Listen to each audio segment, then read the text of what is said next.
जय श्री कृष्णा। राधे राधे। आज जेठ माह के शुक्ल पक्ष का अंतिम मंगलवार है और साथ ही इस दिन पूर्णिमा तिथि भी पड़ रही है। पूर्णिमा और मंगलवार का अद्भुत संयोग है। जेठ के महीने में पड़ने वाले मंगलवार बहुत ही शुभ फल देने वाले होते हैं। जो भी व्यक्ति इस महीने में मंगलवार के व्रत करता है उस पर भगवान श्री राम और हनुमान जी बाबा की कृपा दृष्टि हमेशा बनी रहती है। जेठ के महीने में पड़ने वाले मंगलवार बड़े मंगल और बुढ़वा मंगल के नाम से जाने जाते हैं। शास्त्रों के अनुसार श्री राम भक्त हनुमान जी बाबा अजर अमर हैं। वे हर युग में रहते हैं। हनुमान जी की पूजा करने से सभी संकट चमत्कारी रूप में से समाप्त हो जाते हैं और भक्ति करने वालों को सुख समृद्धि की प्राप्ति होती है।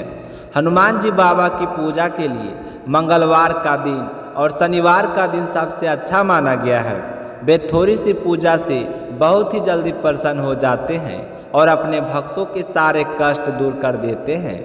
मंगल दोष, शनि दोष और पितृदोष से मुक्ति पाने के लिए हनुमान जी की पूजा बहुत ही फलदायी होती है। घर में फैली हुई नकारात्मक ऊर्जा एवं बुरी शक्तियाँ भी हनुमान जी की आराधना करने से दूर हो जाती है। हनुमान जी को मंगलवार के दिन घी और सिंदूर का तिलक लगाएं और शनिवार के दिन तेल और सिंदूर से तिलक करें। तो कहते हैं कि ऐसा करने से घर में सुख समृद्धि और धन वैभव का वास होता है। हनुमान जी बाबा जन्म से ही भगवान श्री राम के अनन्य भक्त थे। हनुमान जी ने भगवान श्री राम के हृदय में ऐसी जगह बनाई थी जिसके कारण भगवान श्री राम का सबसे बड़ा भक्त हनुमान जी बाबा ही माने जाते हैं। तो आइए अपने सबसे पहले इसी कथा को सुनेंगे। बोलिए हनुमान जी बाबा की जय हो। आप भी कमेंट बॉक्स में भगवान श्री राम का और हनुमान जी बाबा का जयकारा अवश्य लगाइए, क्योंकि हनुमान जी की पूजा के बिना श्री राम की पूजा नहीं होती है और श्री राम की पूजा के हनुमान जी की पूजा के लिए बिना अधूरी रहती है। इसलिए हमें इनमें से किसी भी पूजा करनी हो, दूसरे की पूजा करनी अनिवार्य होती है। इसी बात को लेकर एक भजन गाया गया है कि हनुमान ना मिलेंगे श्री राम के बिना, श्री राम ना मिलेंगे हनुमान के बिना। तो आइए इसी सच्ची भक्ति को लेकर आज एक बहुत ही पौराणिक कथा सुनते हैं। तो सबसे पहले सुनेंगे मंगलवार व्रत कथा। बोलिए हनुमान जी बाबा की जय हो। व्यास जी बोले, एक समय नेम सरनय तीर्थ में 80,000 मुनि एकत्रित होकर पुराणों के ज्ञाता श्री सूत जी से पूछने लगे कि हे महामुनि, आपने अनेक पुराणों की कथा सुनाई है। अब कृपया करके हमें एक ऐसा व्रत और कथा बताइए जिनके करने से संतान की प्राप्ति हो तथा मनुष्यों को रोग शोक अग्नि सर्व दुख आदि का भय ना हो, क्योंकि कलयुग में सभी प्राणी अल्पायु है। ऊपर से उन्हें रोग आदि लगे रहते हैं, तो वे भगवान श्री हरि का ध्यान कैसे कर सकेंगे। तो श्री सूत जी बोले कि हे मुनियों, आपने बहुत ही उत्तम बात पूछी है। भगवान श्री कृष्ण और युधिष्ठिर का संवाद आज मैं तुम्हारे सामने कहता हूँ, ध्यान पूर्वक सुनना। एक समय पांडवों की सभा में श्री कृष्ण जी बैठे हुए थे। युधिष्ठिर ने भगवान श्री कृष्ण से प्रश्न किया कि हे प्रभु नंद नंदन गोविंद, आपने मेरे लिए अनेकों कथाएं सुनाई है। कृपया करके ऐसा व्रत या कथा सुनाएं जिसके करने से मनुष्य को पुत्र की प्राप्ति हो। हे प्रभु, बिना पुत्र जीवन व्यर्थ है और बिना पुत्र मनुष्य नरक का भागी होता है तथा पितृ से छुटकारा नहीं मिल सकता है और ना पुनः नामक नरक से उद्धार हो सकता है। अतः पुत्रदायक व्रत बतलाइए। तो श्री कृष्ण भगवान बोले कि हे राजन, मैं एक प्राचीन इतिहास सुनाता हूँ, सो ध्यान पूर्वक सुनना। कुंडलपुर नामक एक नगर था। उसमें नंदा नाम का एक ब्राह्मण रहता था। भगवान की कृपा से उसके पास सब कुछ था, फिर भी वह बहुत ही दुखी रहता था। दुखी रहने का कारण यह था कि ब्राह्मण के कोई संतान नहीं थी। ब्राह्मण की पत्नी सुनंदा पतिव्रता नारी थी, भक्ति पूर्वक श्री हनुमान जी की आराधना करती थी। मंगलवार के दिन व्रत करके अंत में भोजन बनाकर हनुमान जी को भोग लगाने के बाद में स्वयं भोजन करती थी। एक दिन मंगलवार के दिन ब्राह्मणी ग्रह कार्य की अधिकता के कारण हनुमान जी को भोग नहीं लगा सकी, तो उसे बहुत ही दुख हुआ। इसी कारण उसने स्वयं भी भोजन नहीं किया, मन ही मन पर करके सो गई। अब तो अगले मंगलवार को हनुमान जी को भोग लगाकर ही अन्न जल ग्रहण करूंगी। ब्राह्मणी रोजाना भोजन बनाती, परंतु स्वयं भोजन नहीं करती और ना ही मन श्री हनुमान जी की आराधना करती रहती। इसी प्रकार 6 दिन बीत गए। ब्राह्मणी सुनंदा अपने निश्चय के अनुसार भूखी प्यासी रही। अगले दिन मंगलवार था। मंगलवार को ब्राह्मणी प्रातः काल जल्दी उठी, नहा धोकर जैसे ही पूजा करने के लिए चली, मूर्छित होकर गिर पड़ी।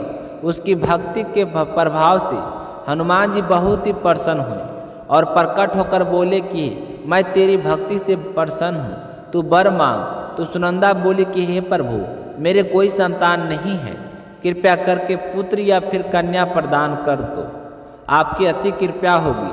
तो हनुमान जी बोले कि जा, तेरी इच्छा पूर्ण होगी, तेरे एक कन्या पैदा होगी जिसके अष्टांग प्रतिदिन सोना दिया करेंगे। इस प्रकार वचन कहकर हनुमान जी अंतर्ध्यान हो गए। ब्राह्मणी बहुत ही खुश हुई और सारे समाचार अपने पति को बताएं। तो ब्राह्मण देव कन्या का वरदान पाकर कुछ दुखी हुए, परंतु सोने की बात सुनी तो मन ही मन बहुत ही प्रसन्न हुए। विचार किया कि ऐसी कन्या के साथ तो मेरी सारी गरीबी समाप्त हो जाएगी। तो हनुमान जी की कृपा से वह ब्राह्मणी गर्भवती हुई और 10वें महीने उसने बहुत ही सुंदर पुत्र का जन्म दिया।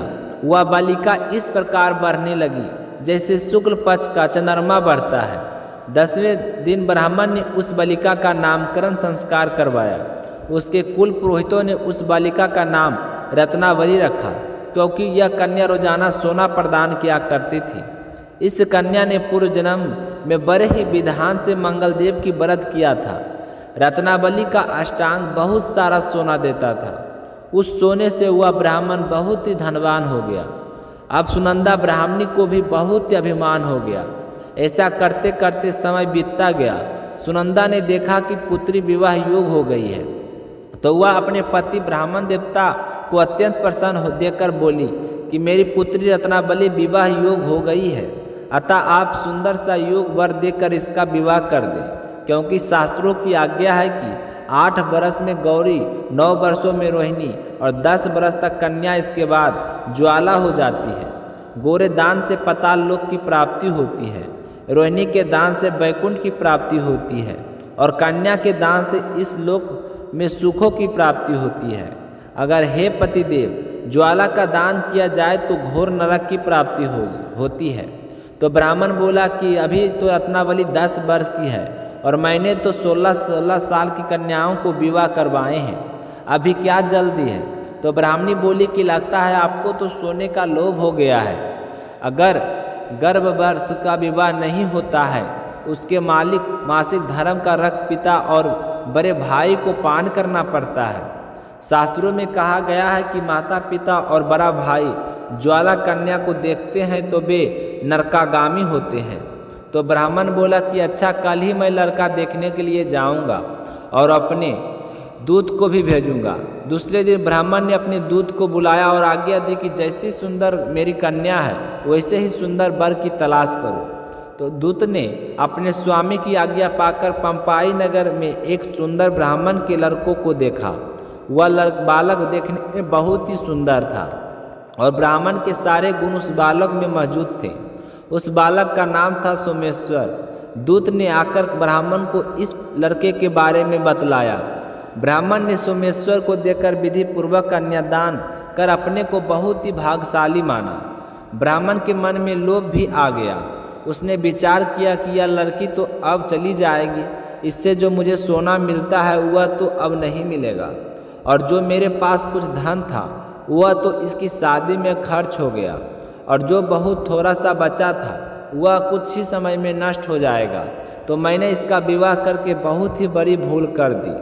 अब मुझे कोई उपाय करना चाहिए जिससे यह लड़की मेरे घर में रहे और ससुराल ना जाए। ब्राह्मण इसी बात का विचार करते करते रात्रि भर सोया ही नहीं।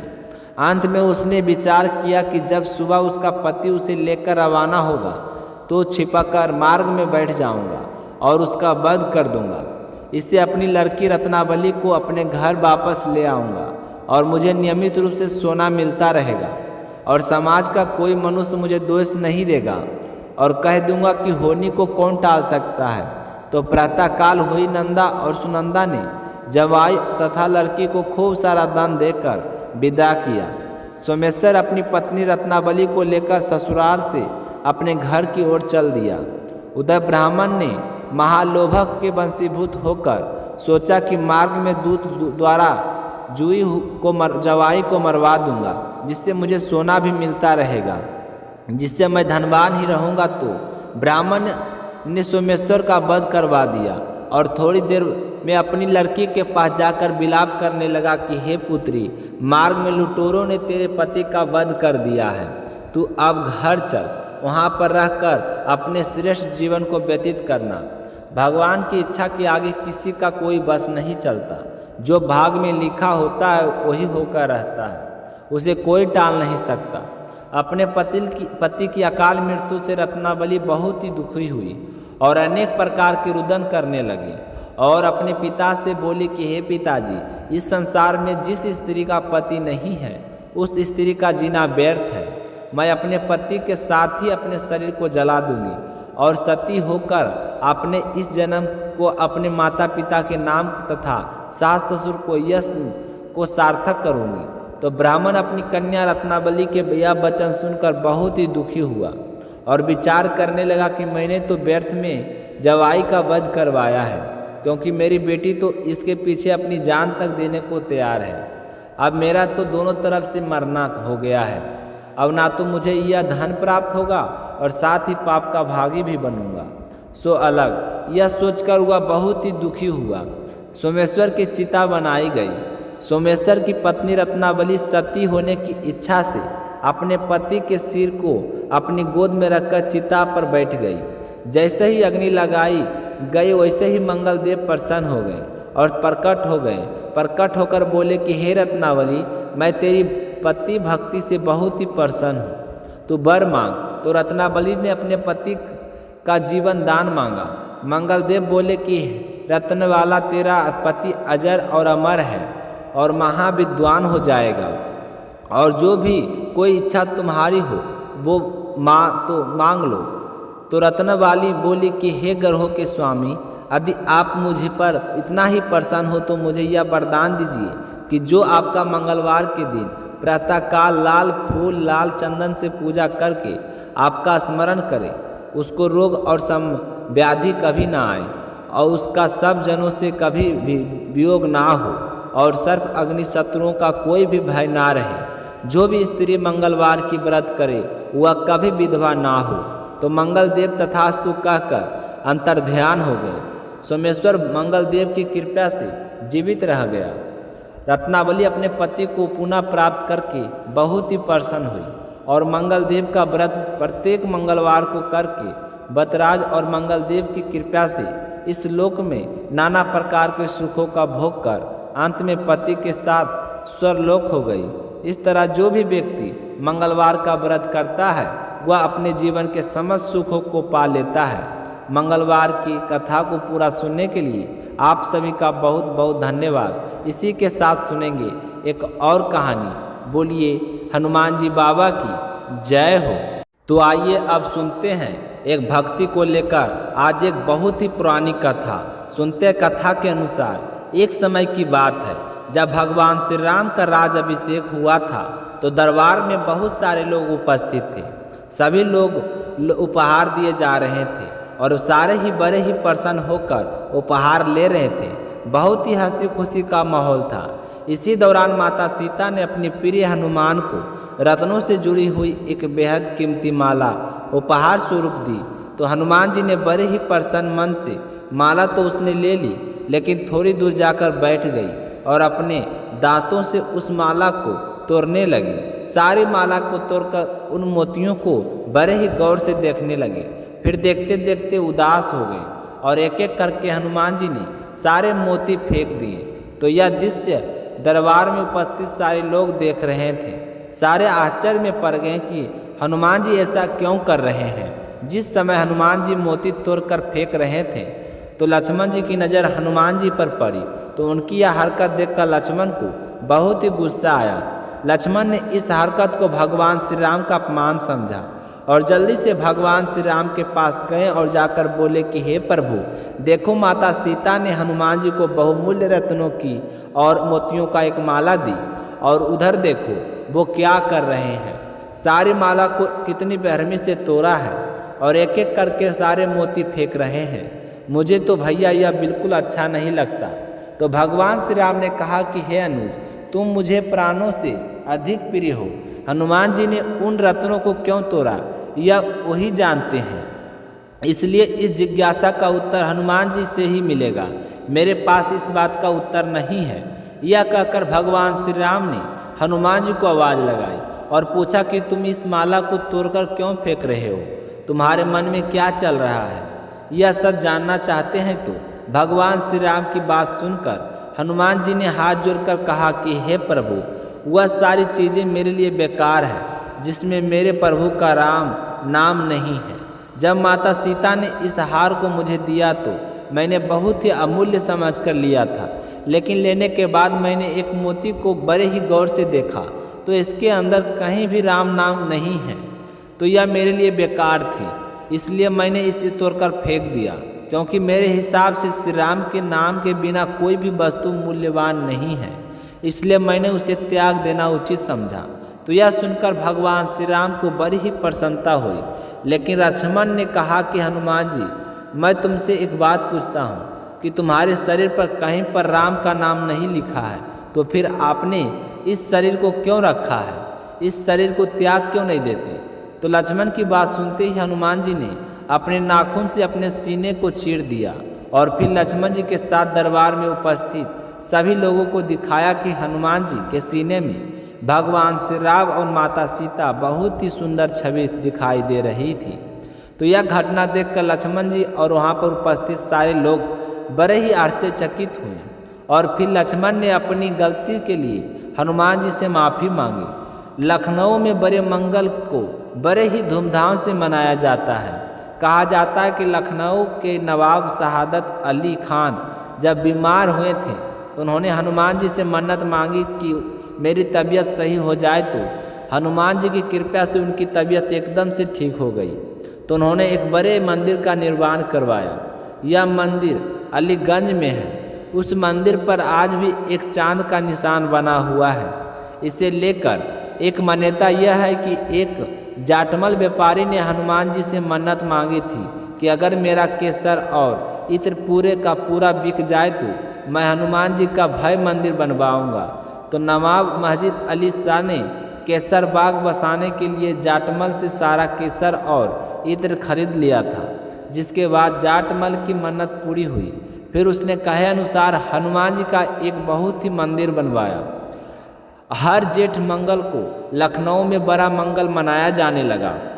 जेठ माह में आने वाले मंगलवार को हनुमान जी की पूजा करने से विशेष लाभ प्राप्त होता है। कहा जाता है कि संकट मोचन हनुमान जी का पूजन करने से सारे संकट दूर हो जाते हैं। बड़े मंगल को हनुमान जी की पूजा अर्चना करनी चाहिए। साथ ही हनुमान जी को सिंदूर चमेली का तेल या फिर घी मिला लें, मिक्स करके तिलक अवश्य करना चाहिए। उसके बाद में 7 बार हनुमान चालीसा का पाठ करना चाहिए। हनुमान जी को लाल वस्त्र बहुत ही प्रसिद्ध है, इसलिए लाल वस्त्र का इस दिन दान करना चाहिए। बुढ़वा मंगलवार को व्रत करना भी बहुत ही फलदायी माना गया है। अगर आप व्रत करें तो इस दिन व्रत कथा अवश्य सुननी चाहिए। व्रत कथा सुनने के बाद में हनुमान चालीसा का पाठ जरूर करें और उसके बाद हनुमान जी को गुड़ और चने का भोग लगाएं। तो चलिए शुरू करते हैं मंगलवार की आज की कथा। तो ये थी आज की कथा। तो अब आप सभी श्रोताओं को सुनकर कैसा लगा कमेंट करके ज़रूर बताइएगा।